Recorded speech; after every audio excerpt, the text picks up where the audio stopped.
Hello, everybody. My name is Amy Hornblas. I'm a health educator from Vermont, and it is my pleasure to be hosting today's episode of Town Meeting TV. We are focusing on mask law and legislation and the efforts to make schools mask optional across Vermont in educational settings. And it's my honor today. I have 4 guests, and I really want to thank them all for taking the time today to be here. We have 2 here in the studio and 1 attending virtually from California. I also want to thank our committee members who have worked really hard for the past year, over a year, on this mask legislation that we're going to be teaching you about today. And I especially want to thank our friends at CCTV and Town Meeting TV and public access television in general. I've been a big fan for years. It's definitely critical to our democracy that we can have these conversations and that people can have access to our own airwaves. So thank you, CCTV, for letting us have this important and very timely conversation. And it's timely, particularly right now. We are recording this episode in March of 2025.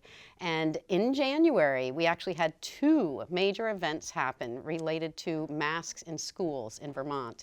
One of them was a legal case, which we're going to hear about, and the other one is proposed legislation that was proposed in the Vermont State House. So we have 2 very timely items, and we're really happy to be able to get the word out.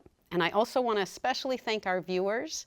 I know I've been traveling the state for the past 5 years, talking with people from all walks of life about masks and how they were doing wearing them and how they felt about wearing them.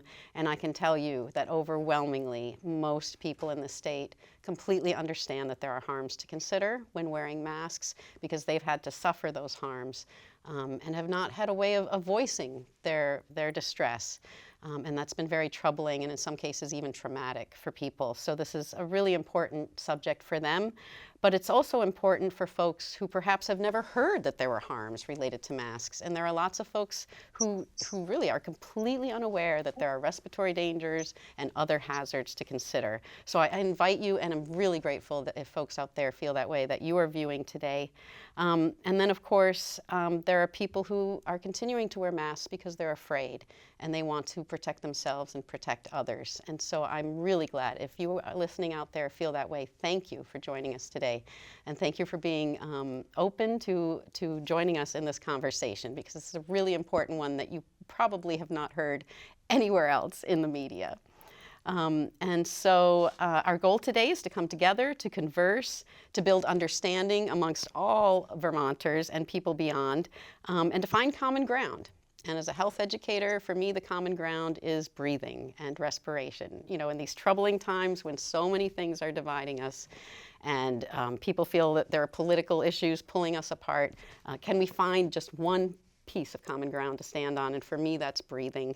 So I'm going to be talking about that from a health educator's point of view. But we also have Alison Despathy, who is a journalist and author and citizen lobbyist up at the State House. We have Robert Kaplan, who is a lawyer here in Vermont, who has represented 2 mask cases related to the schools. So we'll get to hear his experience in Vermont courts, what that's been like, and with the families that he's been helping.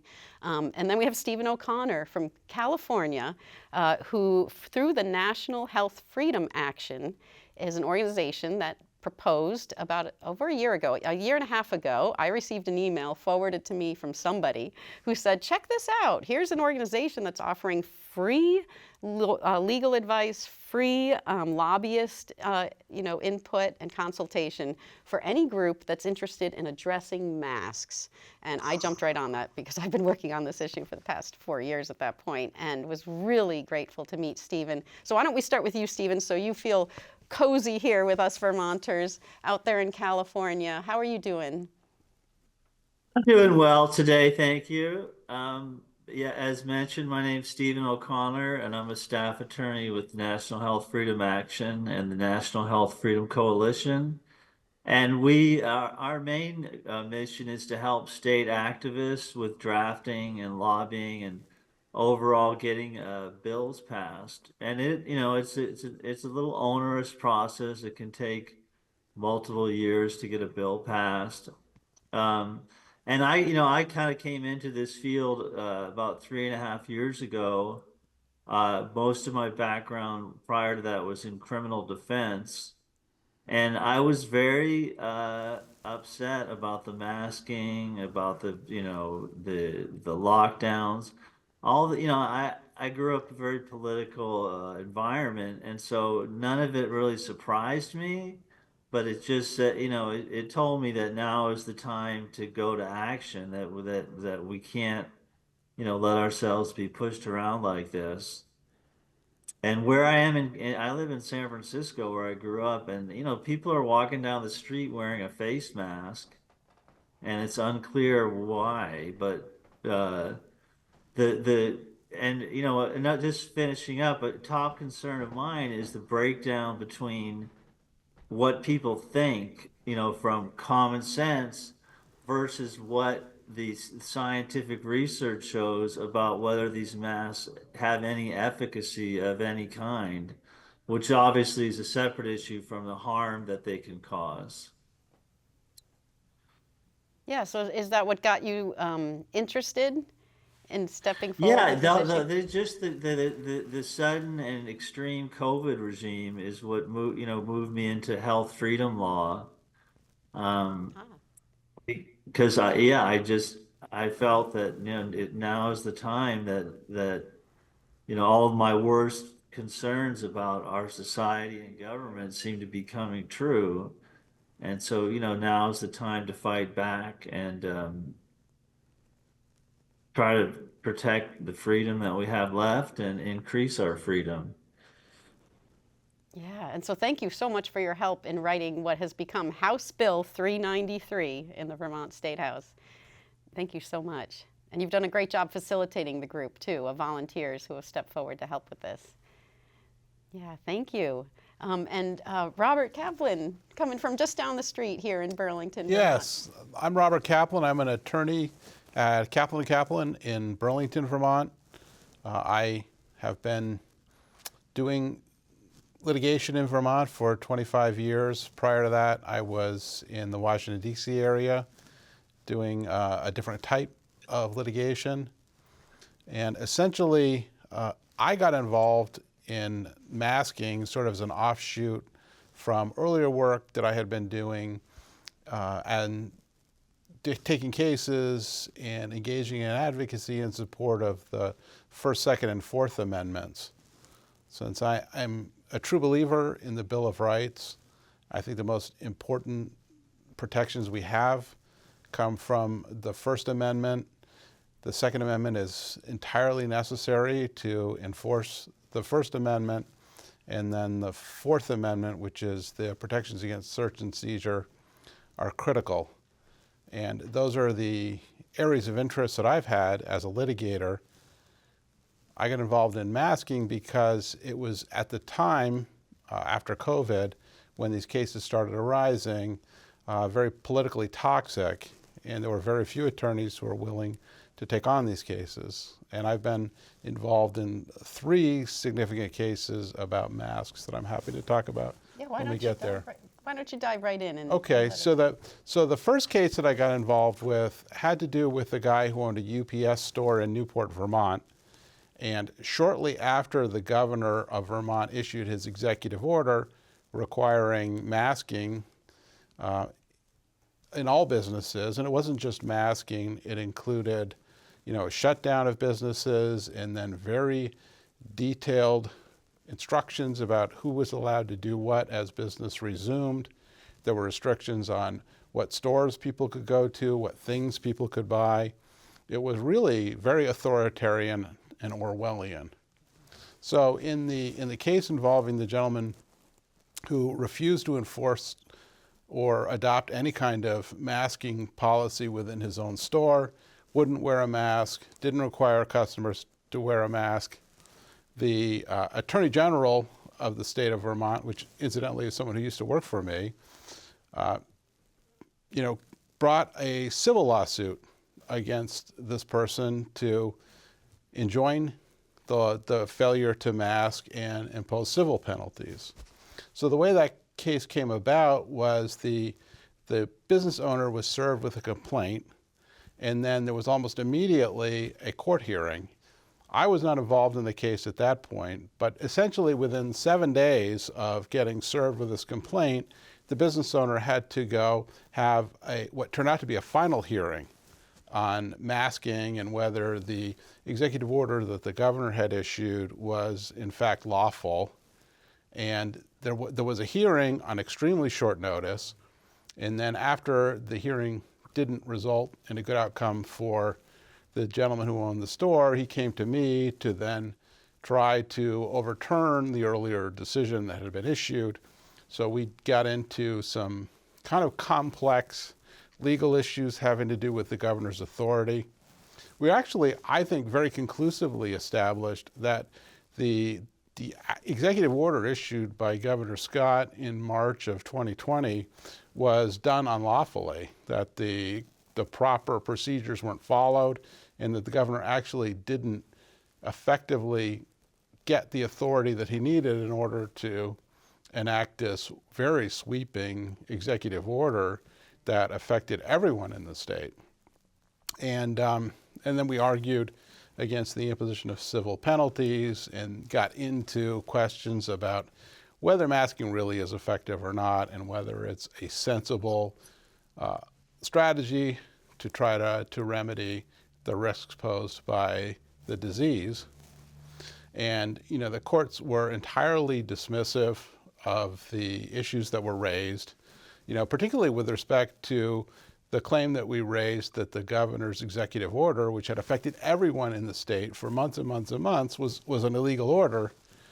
The court brushed that aside by saying essentially that since that issue wasn't raised before the final hearing, which was like 7 days after the complaint was filed, that it had been waived, which is really kind of preposterous in my mind. I had a lot of disagreement with the court's decision in that case, which ended up being a not enormous penalty in terms of a civil penalty for the business owner, but by that point, UPS had ended their contract with him because of the controversy. He'd had a lot of scorn in the community for his beliefs, and it was a very divisive issue that effectively causes a person to lose his business.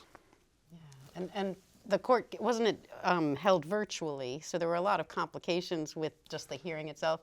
I do have clips on my website, amyvt.com, if folks want to hear what the scientific testimony during that hearing sounded like.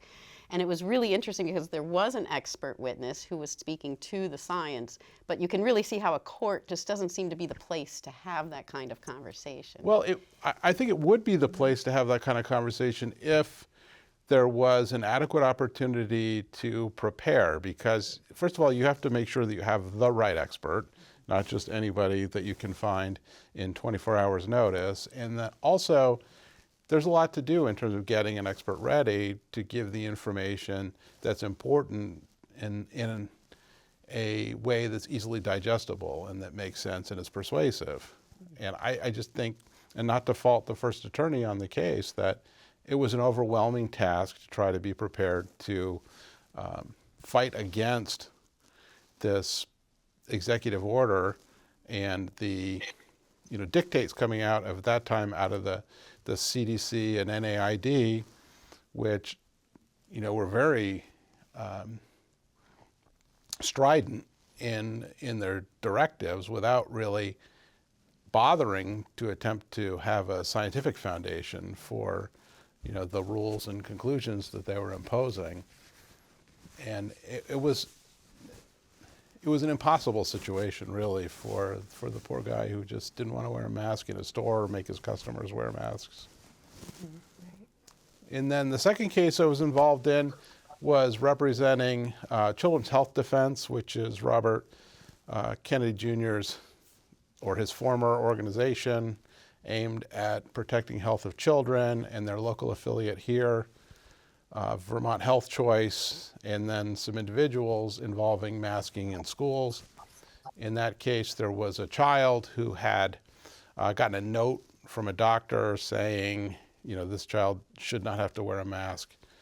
And the school refused to honor it and was insistent that the school should be able to delve into the child's medical record and make its own decision on whether or not the child's health conditions really did support a need to not have a mask. And it was very clear that the school believed itself to be the final arbiter of this medical question. So we sued the school district on its masking policy.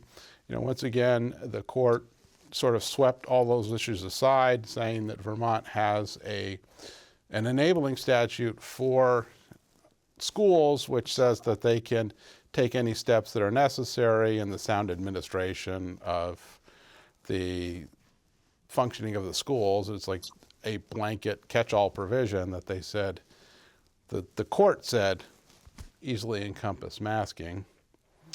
And that's a case where, the decision was made not to appeal it to the Supreme Court. And then the third case involved a gentleman who was attending a high school basketball game that his son was playing in. It was not in the home school, it was in a different county, a different school. He went there, refused to wear a mask. They stopped the game. They sent all of the students, players all went to the locker rooms. They cleared an area around this individual to keep everyone safe. They demanded that he wear a mask. He refused to wear a mask, so they arrested him for trespassing. And then that was a case that we were prepared to go to jury trial on, and the state dismissed the case after having picked a jury, and I can talk later about that experience. Mm-hmm. But those are, with respect to masking, those are the three cases that I've been involved in. Mm-hmm. Yes, and it's been really helpful to have a lawyer who's willing to take on these cases. Yes, thank you so much. And what you were saying, Robert, about the schools wanting to be the final arbiter on these decisions of health interventions in students is one of the things that brought Alison and I together, was fighting the schools, trying to raise awareness with school boards and schools that were persistently still masking students even into 2023. Yes. So Alison Despathy, thank you for joining us today, author and journalist and citizen lobbyist up at the State House. Yeah, what got you involved in all of this? I know, thank you for having me, and thank you so much for your work, all of you so much. It's really important that we keep on this so that it doesn't happen again.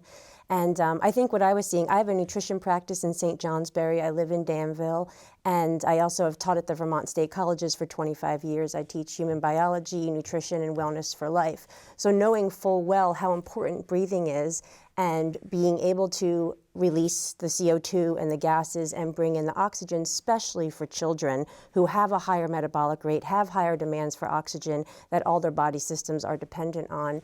So what started happening is I was writing about this, I was going to the school boards trying to sort of push back and say, let the families make these decisions, we have to be cautious, we know that there's risk with this, there is not the benefit, we don't really see the efficacy, back to what Steve was saying, what is the real benefit of this? And we know there's risks, so how can we impose this on people, especially with such varied, unique health history as well. So not only were we going, obviously, Amy, you and I were at many of the school boards trying to share information and educate, because we had parents calling us. I had doctors and nurses and people from the hospital who were also calling me because they know I was very vocal about it and willing to say something because they were concerned about how they were feeling. They were not feeling good when they were asked to do this. We know there was risk. Scientifically, we know there's risk, which we can get into some of the science that really shows us this as well.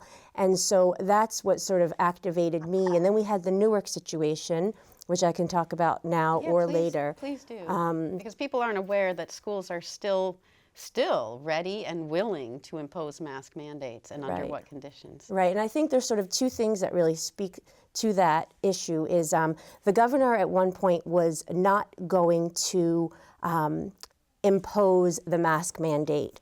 So basically what ended up happening is the governor passed it to the legislature then passed it to the town. I don't know if you guys remember this.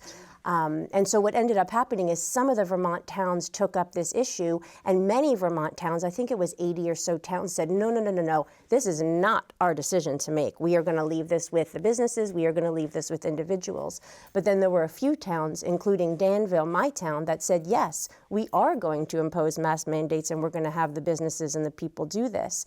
And I was at that meeting with many people from Danville, and there was massive pushback People were just not happy. No one had talked to the businesses except me.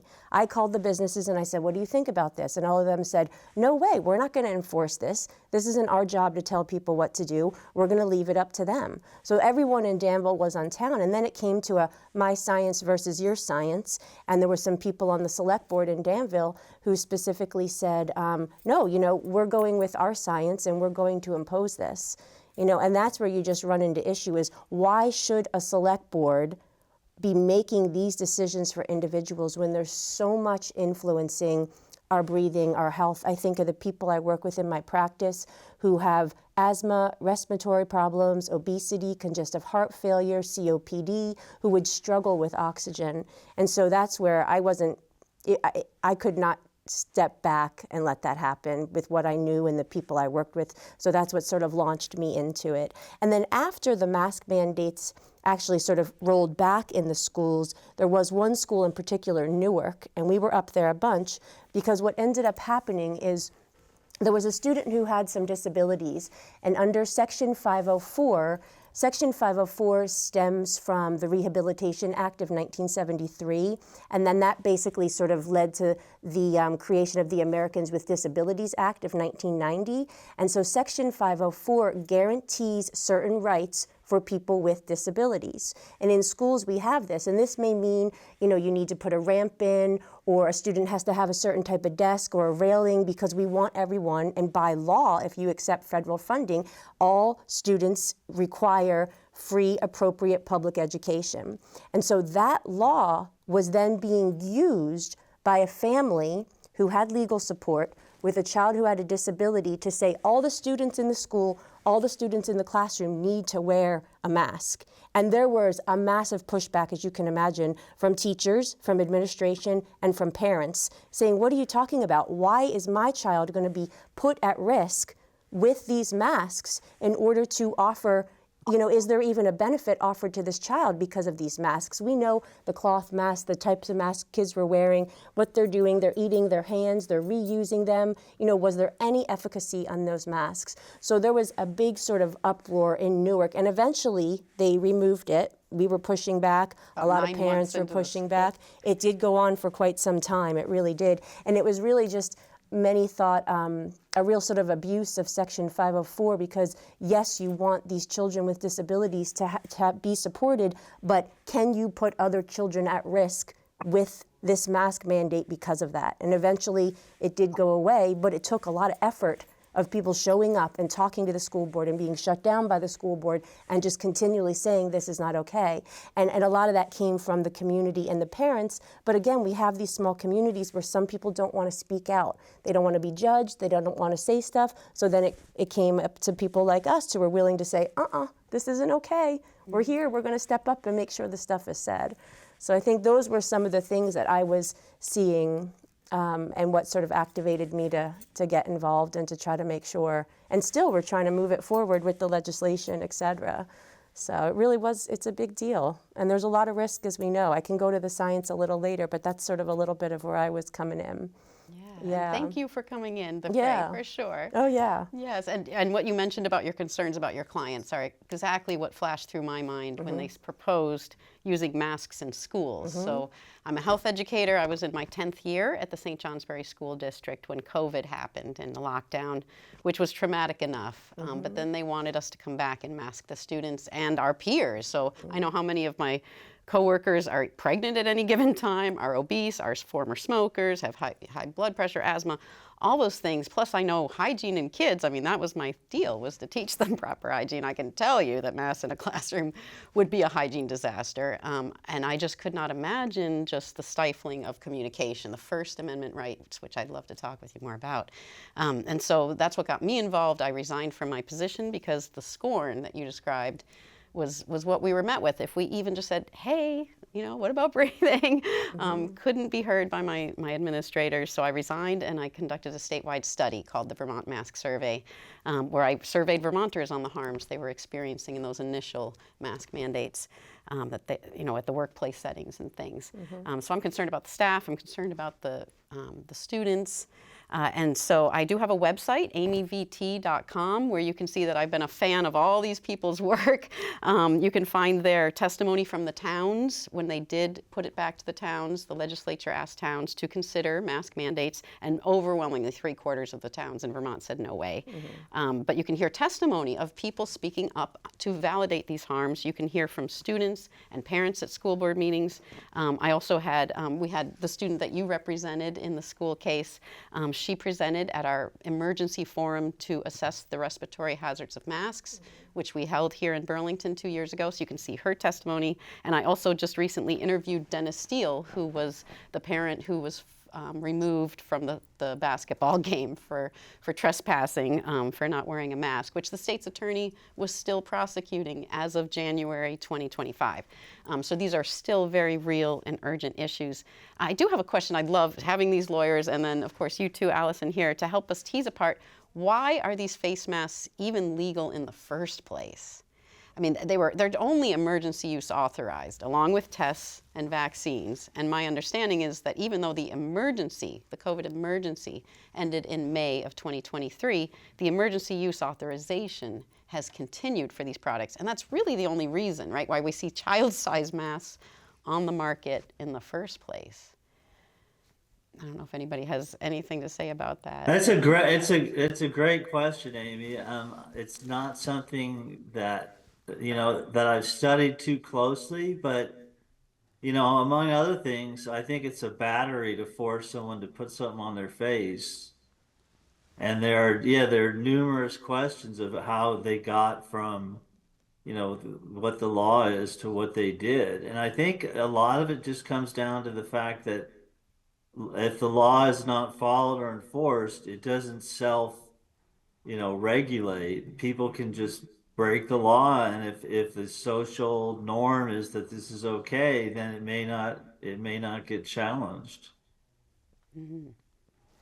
Yeah, I think that people generally have this conception of courts as being, divorced from politics and a place where grievances can be considered totally based on what law says or what other cases have said, and there'll be some reasoned analysis, and the result will be whatever the result is based on that analysis. And that's not really how courts work. They are highly political. This state, the courts, in my point of view, are very political. I think we're seeing that now on the national stage.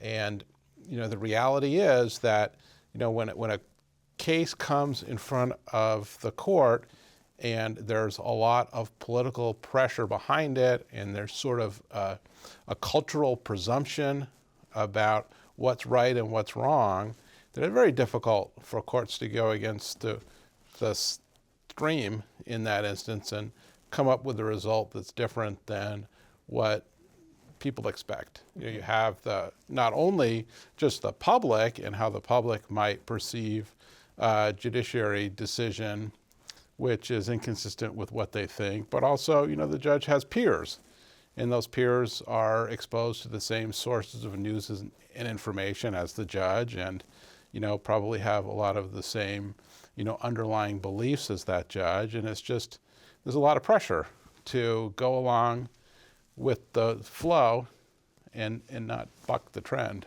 Mm-hmm. So maybe while we're on and this Robert, go I'm kind of curious, the jury trial that you got a dismissal on, was the jury making comments, you think, that led to that, or what's your analysis of why they waited till that point and then dismissed? So we were never given a clear explanation for why, after we picked a jury the next day, they dismissed the case. I will say that we had filed a motion to dismiss in that case, essentially arguing to the court that it was a waste of time, that it was a low-level case. The courts are very backed up from COVID still, even years later, and that this was not an effective use of the court's time or the community's time. Because when you're talking about a jury trial, first you're pulling in 50 or 100 people from the community who all have to take a day off from work to sit there for jury selection. And then you've got 14 more people who then have to come back for one or more days to listen to the evidence and come up with a decision. So we made the pitch to the court, hey, look, it turns out that Dennis Steele, who wouldn't wear a mask, was right, that the passage of time has revealed that masks are not effective, and there was no reason in the first place for this policy to exist, and you should just dismiss it. And it was very interesting to me because the state came back with a response saying that we were arguing conspiracy theories, saying masks don't work, and that it's very important that this case go forward so that the rule of law can be enforced, and if this person violated the trespass law, that he should face the consequences of it. The court did a very long analysis and decided, yes, the case can go forward. But then we got to the jury draw, we got the ability to question potential jurors, and we started asking, like, well, what do you think about masks? It was fascinating because you had one segment of the jury pool who was basically saying, oh, this was a government psyop to get people to, just obey whatever the government wanted. But other people saying, well, at the time it was a health imperative and it saved many lives.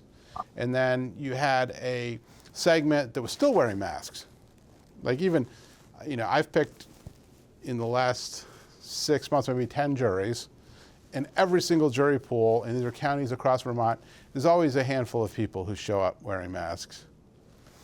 So in the course of selecting the jury, a lot of the conversation had to do with people's feelings about masks. Because we want to, in picking a jury, you want to find unbiased people who are going to listen to the evidence, give a decision just based on the evidence and not on their own personal feelings about the topic. And in exploring that, it was very interesting because I think the majority of the jury pool really seemed to be of the point of view that this was just a waste of everybody's time. And they didn't understand why all of these years later we're still talking about some guy who didn't want to wear a mask at his son's high school basketball game. And it could well be that that discussion influenced the state's decision to not actually have the jury trial, but I never got an explicit answer to that question. So I don't want to presume that that's what drove the decision. Right. Would we call Well, it? whatever you did it right. Thank you. Yes. Yeah. So I think everybody is sort of craving this comparing of notes, right? Let's really just lay the science on the table. And I encourage folks on my website, I have a whole list of the CDC studies. I want people to read the CDC studies. But if we really break it down, the CDC never said masks will prevent the spread. They said they may. And just like our Dr. Levine's own study, our own health commissioner here in Vermont conducted a study with UVM over that. He was actually just concluding it when the mask mandates came out over that summer of 2020, and his study found that masks actually increased the spread of COVID, and that is literally what all of the good real-world high-quality science shows. And the World Health Organization said right off the bat that there is no high-quality real-world evidence that masks work, and if decision makers are going to consider using masks in community settings, then they needed to be tracking all the health effects. They needed to be tracking these dangers and negative impacts, which is what I based my survey on. And people across the board are experiencing these things. So I'm really curious while I have, let's stay on science for just one moment. I know, Stephen, you're pretty passionate about a couple of studies that you feel like really sealed the deal on efficacy and safety. I think it's notable that both the Cochrane reviews, which NIH considers a gold standard publication, and also the Lancet, have done meta studies where you look at all the controlled studies that have been done on masking versus not masking and transmission of a respiratory illness. And in a nutshell, they both found there's no benefit. And they try to couch it as a little bit, well, it's a little unknown, but there's the burden of proof should be on those that want to do something to your body. And no one's ever met that burden of proof, and I don't think you can based on what we know. So, as has been mentioned, from my point of view, it was an exercise in seeing how much people can be controlled, and also an exercise in fear. Because when you see everyone in a mask, it helps reinforce the idea that there's this huge, you know, massive event going on, and that it's a big crisis. So the masks, I think they served a lot of purposes, but not the stated purpose of preventing the spread of illness. Yeah, in fact, there was some precedent up in Canada. This was pre-COVID. I guess it was back in 2018. There was a case, St. Michael's Hospital and the Ontario Hospital Association and the Ontario Nurses Association filed a lawsuit because, and this was happening in Vermont too, pre-COVID, they were requiring medical staff to wear masks if they did not receive the annual flu vaccine. And what the initial findings in this court case found was that in this case, masks were being used to coerce medical providers into getting their flu vaccines, which they also showed were not effective. So in the court case, they found the masks were not effective, the vaccines were not effective, but the masks were being used as coercion. And I think that's a really important thing to remember, that in Vermont, we had masking in the schools in particular longer than pretty much anywhere else. And so they had that first year back where they had to wear the mask, but then even going back for the second year, the students and staff were told that if they got to 80% vaccination rates, they could take the masks off. Mm-hmm. And so there was a lot of pressure. We heard stories from a lot of students and staff who were saying people were pressuring each other, kids were pressuring each other, teachers were pressuring kids. Get your shots. We hate these masks. We want to take them off. And so I think that the coercion piece, my background's in domestic violence, so I understand that, strangulation, according to the law in Vermont, is to inhibit the natural flow of breath by covering the mouth or nose. So we have these laws, but where does the Constitution and where are we protected? Can you find any place? Well, let me first say that I can see your tremendous passion and interest in facts and science. I think there's very little interest in this mask debate on facts and science, and that people are very invested in their point of view and really are not interested in information which would contradict their point of view. Mm-hmm. So people who think that masks are some kind of symbol of government oppression could not be convinced that masks are effective, in fact, if they were, and that people who think that masks were an exercise in necessity and virtue cannot be convinced that masks were ineffective and were never a good idea. And people are so invested in their positions that no number of studies showing that masks are ineffective will ever persuade the people who are very much, or the people who are still masking. Mm-hmm. I mean, at this point, if you walk down the street here in Burlington, Vermont, you're going to run into quite a number of people who are still masking, like out on the street. Mm-hmm. And from my point of view, in order to be a person who thinks that wearing a mask out on the street has some benefit, you have to be very well defended against reality, because there's no logical reason that a person could think that. And they've come to be more than just virus prevention too. I mean, people are body image issues and things now, and political statement, right? Sure. Yes. I mean, we were talking earlier today about legislation that's been introduced that would make it illegal to ban masks.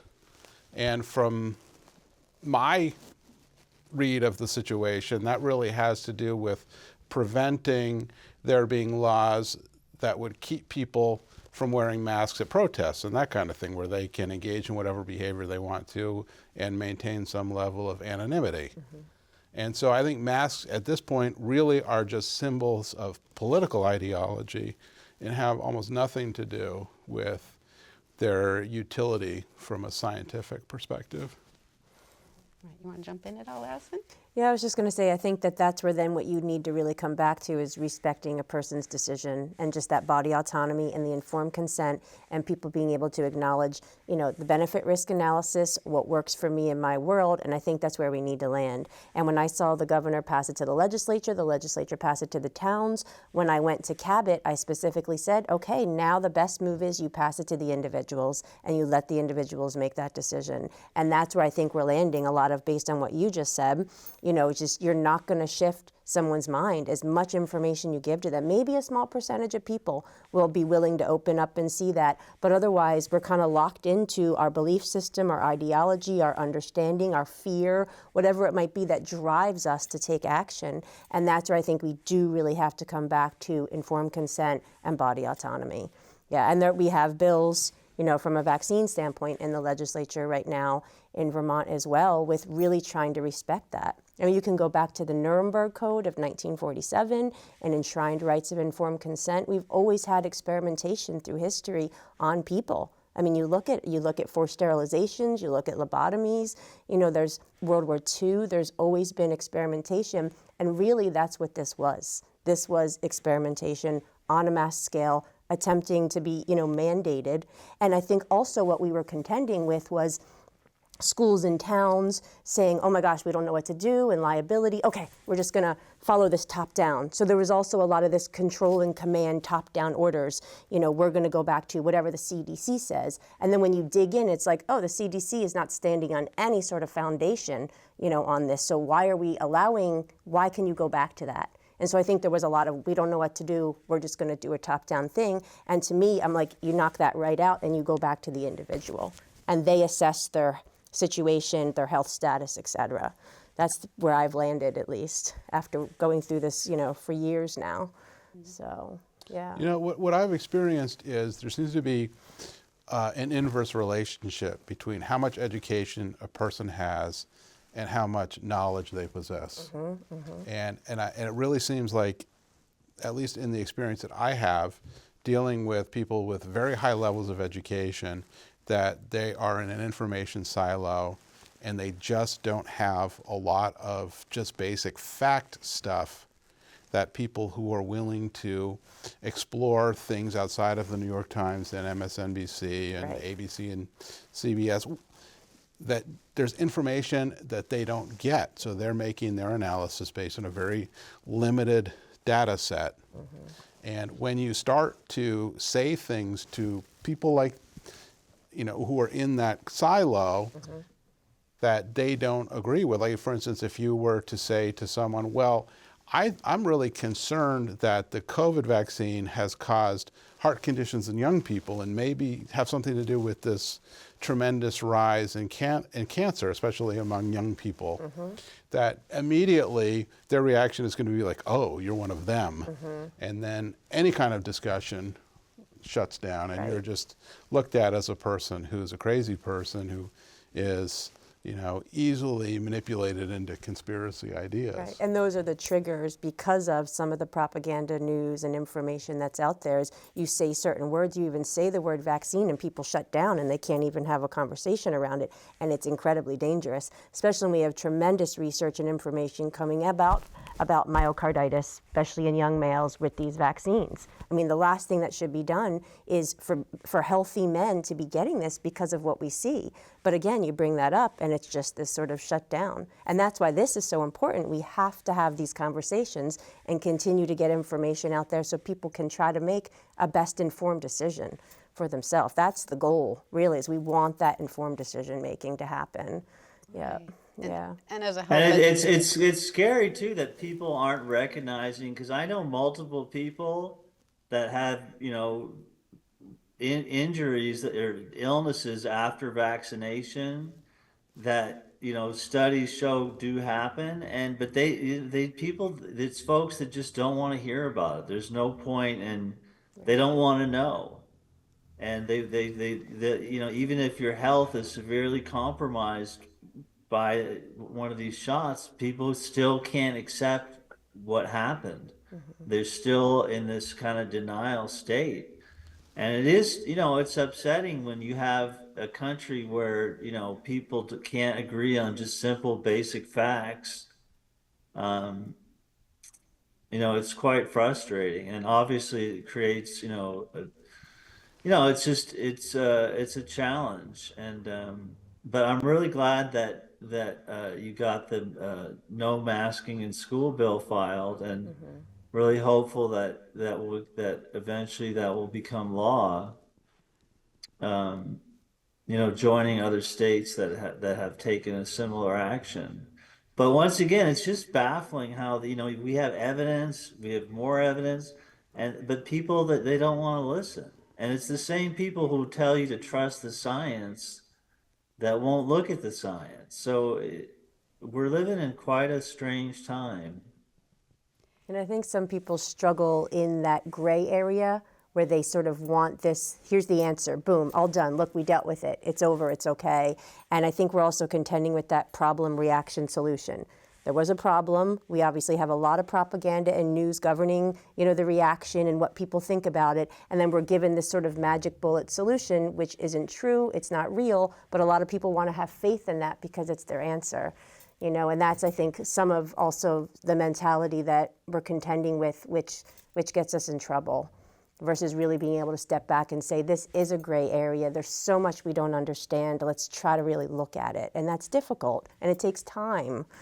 Yeah. Right, you have to be creative, and you cannot be in a state of fear. So basically the state of fear is just shutting down people's brains and ability to even open their hearts to their neighbors. I mean, saw the most horrible things happen during COVID, the way people were treating each other, and it's still lingering with these political hot button subjects. Respecting that difference of opinion that's always going to exist in humanity. Right, these times are not new, right? There have always been these divisions, and we've always had to get along. I mean, we have to get along with our neighbors. We're created equal, so we deserve equal voice. Right, and the political breakdown has really surprised me because, when I was growing up back in the 70s, it was the left wing that didn't trust big corporations, didn't trust the government. And now somehow, hesitancy about this mRNA has been linked to being like a right-wing fanatic. And people I know who are on the left are suddenly really into mandates, and it just none of it makes sense to me. The political, how people's politics are impacting the issue. But yeah, everybody is seeing it through a lens of politics, and that, if you don't want to wear a mask, you don't care about other people, and etc. But again, ignoring the actual science. Well, Stephen, you keep using the word science, which I think you mean to reflect the scientific method in which a hypothesis is advanced, it's tested by various methods to determine whether or not that hypothesis is correct, and that means that the answer comes from actual study and data and testing. That's not what science means anymore. Science now is code for ideology. And it is a religious ideology. And when you confront people with facts that conflict with their religious beliefs, then what you get is a very extreme emotional reaction, because now you're questioning the operating principles for that person's values.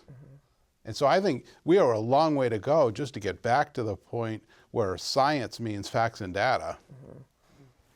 Yeah, and even right, just and the obviously whole science is never just a conclusion. It's like you say, it's a process. It's a way of learning about the world. But it's just so ironic that the people who say trust the science won't look at the scientific method. And there are all kinds of weird social issues where people don't seem to care about hard science. So it's all very it's a big mess. And even just that phrase where you'll see even bumper stickers like faith in science. And it's really, if you understand that at its core, science is dispute. And you're constantly trying to disprove. Doubt. Yeah, and disproving this versus, oh, boom, we've got our answer. That sort of piece. So yeah, the scientific method versus that ideology is a really important point. Yep. Right. And so as a health educator, my main concern about this has been informed consent. Are people even aware that there are health hazards? Are people who are responsible for supervising and in some cases enforcing these mask mandates, such as teachers, such as employers, aware of the responsibility of supervising somebody with respiratory protection devices on their face, which are restricting their breathing? And we held a whole forum on this where we invited OSHA experts. You can certainly go to amyvt.com and watch those videos. But right now we have this legislation. And so with the last 5 minutes, let's just focus on the kids. Because I would hope that that's one thing we can all agree on, is that the kids come first. And unfortunately, during the whole COVID response, it seemed like the kids were put last. That they were no one was even thinking of them and what they were going through. And I'm taking an EMT course right now. I'm learning a lot about the respiratory system and how different children's respiratory systems are. They simply they have bigger tongues.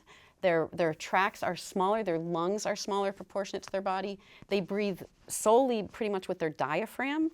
Their muscles, their intercostal muscles are not developed. So we heard complaints of children when masking was imposed of stomach aches. You didn't hear those complaints as much in adults. So interesting, right, that their stomach ached from the extra effort of trying to breathe through the mask. They also need 10% more oxygen just right off the bat because they're growing. And then the minute you exert any energy, right, you need more oxygen, whether you're walking or running or standing or talking. And we know that kids do all those things all the time. And so if they're not aware, if they don't even know that there's a problem. So my goal with this legislation was to just raise the conversation. Let's just have this conversation. So do you guys have any suggestions and advice? We have this bill right now in the House Education Committee. We have an expert who we'd really like the Education Committee to hear from. Her name is Megan Mansell, and she is an expert in protecting students with special health needs in schools. She is an expert in implementing the proper protection devices, the proper PPE that actually would work. And she explains very clearly why masks will never protect others. They just simply won't. On the exhale, all of your stuff is coming out that you're trying to keep in, any germs, and they're actually aerosolizing even better now that you've squeezed them out of the mask. And any of these paper masks, face masks, will never intended for virus protection. If you want to protect against viruses, you have to wear, and this is not foolproof, it would be the last resort, but for a few minutes, perhaps, a well-fitted, very tight N95 that is sterile could possibly prevent the wearer, right? But then every time they exhale, that mask loosens. So I think people were really tricked with the you don't care if you don't wear the mask, that you aren't protecting others. And if we could just refocus this on, who are we really protecting? So that's where we're at with the bill right now, is really just trying to encourage some expert testimony. Can you read Megan's quote, if you have that there? I think it's really critical. So this is what Megan Mansell says. This is her famous quote. Every mask you have ever seen on a child is unregulated, untested, and unsafe, with zero efficacy, fit, term of wear, or medical clearance standards. Zero. And she even she submitted a proposal to do a study based on the way masks were used in schools. So she laid up just how masks were used in schools and said, we're going to do a study on this. And she proposed it to, I think it was the New Mexico Ethics Committee. You have to get a review and you have to be approved to conduct a study. And they came back to her and said that this would be completely unethical to run this type of study. Yet, like you said, this is what we're doing in the schools right now. Right. Any suggestions and advice, Stephen? How did we come about the language in this bill? It was you were really helpful in crafting this to address the concerns. Do you want to say anything about the language we came up with? Sure. I think, the inspiration probably a lot of it came from other states. At least 4 states have passed one version or another of a mask mandate. But, it was a fairly simple process because, your goal was to prohibit a mask mandate in schools. So we basically took the definitions of various types of schools out of your state code and used that kind of as a template. And then, as is often the case, we came up with your assistance and the legislative drafters, came up with some improvements as we went through. I mean, I think initially we had said masks intended to, or masks for the prevention of infectious or transmissible diseases, when we really were better off saying intended for that purpose, because they don't, since they don't work, why should we say that they work? Yeah, that was a good catch that Megan caught when we sent it to Megan Mansell. Yeah, and so a team of us came together and compared other legislation, and we've proposed this. So we're pretty excited. So I think in answer to your question Yeah, about how you we're- might influence the legislators, I mean, I think that you have a wonderfully calm demeanor, you're incredibly persistent, and you have a lot of very inconvenient facts and data. But in terms of actually influencing the legislators, I think they're going to believe where they get their information. And unfortunately, it's just going to be a huge uphill battle for you to convince them to disregard what they've been told by other sources, mainly, cable news and, mainstream media, and to set that aside and actually even listen to all of these tremendously inconvenient facts that you're going to try to push in their face. Right. I think you have a chance of doing it, but that's carrying a heavy boulder up a very large hill. And I would also respond to that and say that we have 3 health choice informed consent, no vaccine discrimination bills in there, and they have the most sponsors and signatures this session, and they've been in there. Most of them have been in there maybe 8 years, and so with more, with voting in more people who are constitutionally based and do support health choice, we are getting more sponsors on there as well, which is good, and that's going to be part of the slower process. But people who see this and understand him, we have to vote them in, and that's how we then try to make that happen, because we are on an uphill battle for sure. Yeah. But we do have the wind at our backs. We do, Because people do understand this issue. Yeah. And so folks listening, thank you for hanging in there and listening to our discussion. I know I learned a lot from these people, and I'm really, really thankful for them coming in today. I'm really thankful to CCTV for giving us this opportunity. And if you'd like to learn more, you can go to my website, amyvt.com, and get all of these resources we've been talking about. You can also sign the petition, Unmask the Kids, and find out about these other health choice bills, and even maybe join Vermont Stands Up, which is an organization dedicated to health freedom issues and bringing Vermonters together. And you can learn more about that at vermontstandsup.org. Thank you so much. Thank you. guys. Thank Thank you, so Amy. much. Thanks, everybody. Thanks, Everybody. Yep.